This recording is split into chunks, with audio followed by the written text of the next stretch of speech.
The rain had just begun to fall outside the towering glass building, streaking the windows with blurred silver lines as if the sky itself was crying. Inside the conference room, a silence heavier than stone filled the air.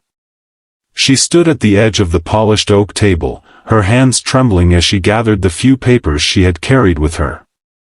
The whispers around her pierced like daggers, cold, dismissive, and cruel. To them, she was just another assistant who had overstepped her place, who dared to present an idea far beyond her station. Her eyes glistened, but she forced herself to remain composed. And when the pressure became unbearable, she leaned forward slightly, her voice breaking into a soft whisper, "It's okay, I'll go."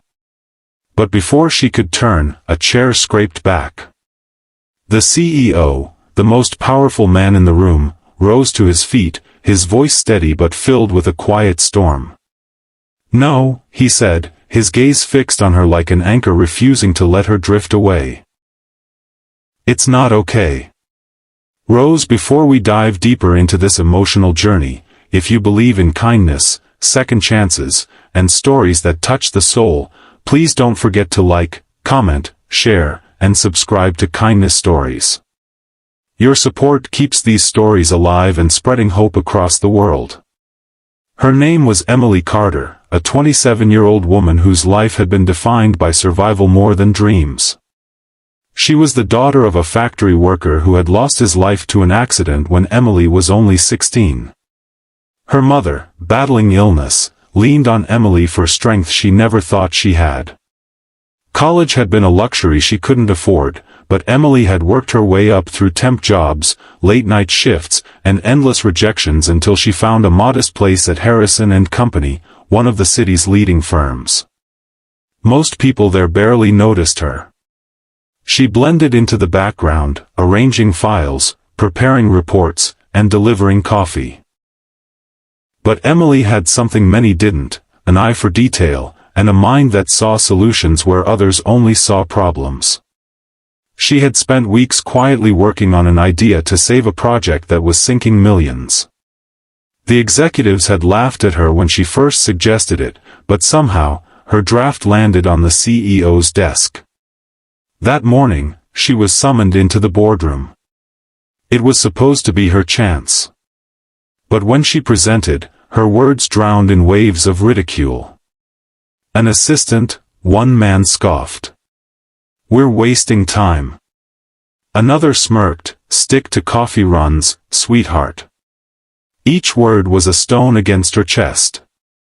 And when her voice faltered, she whispered that line, ready to retreat, ready to disappear. But Jonathan Harrison, the CEO, didn't let her. His voice silenced the room. The air changed. For the first time, someone with power had looked at her not as an assistant, not as a background figure, but as a human being with something worth hearing. Jonathan had built his empire on precision, discipline, and a relentless drive. People feared him. They respected him. But what they didn't know was that behind his iron gaze lived a man who had once been overlooked himself. He saw in Emily the reflection of his younger self, a dream dismissed, a voice ignored. That's why he couldn't let her leave like that.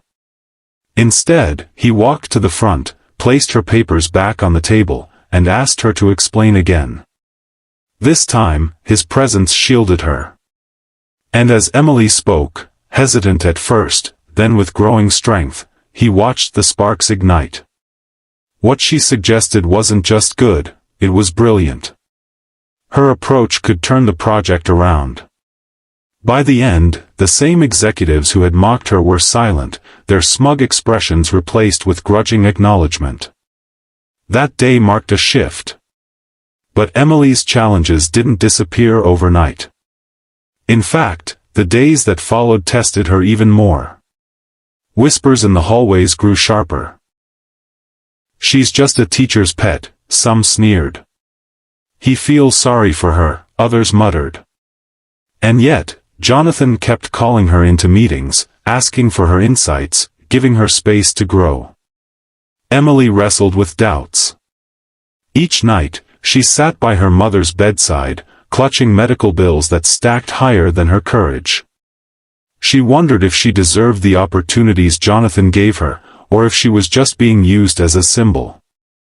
Still, she worked harder than ever, often staying long after everyone else had gone home. She poured not just her mind, but her heart into the projects. Slowly, her work began to speak louder than the whispers. Jonathan noticed. He admired her persistence, the way she carried herself despite the weight she bore alone. Sometimes he saw her staring out the window during breaks, her expression a mix of exhaustion and longing, as if she were holding back tears. He wanted to ask, but he knew some battles were private until one was ready to share. One evening, after a particularly long meeting, Emily finally broke. She stood outside the office, rain drenching her hair, her hands clutching a crumpled hospital bill.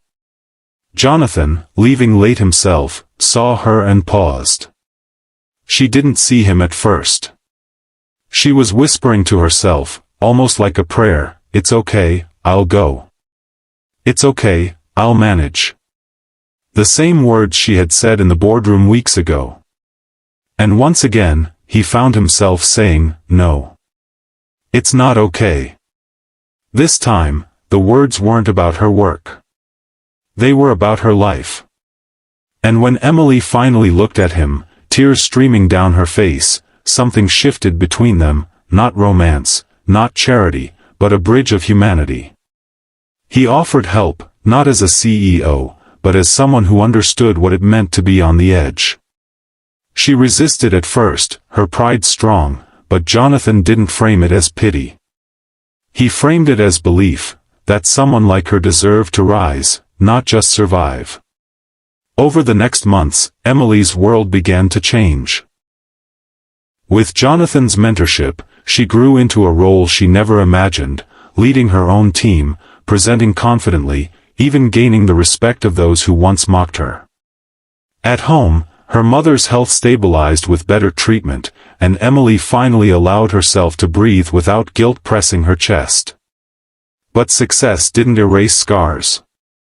Emily still carried the memory of every door slammed in her face, every sneer, every whisper telling her she wasn't enough.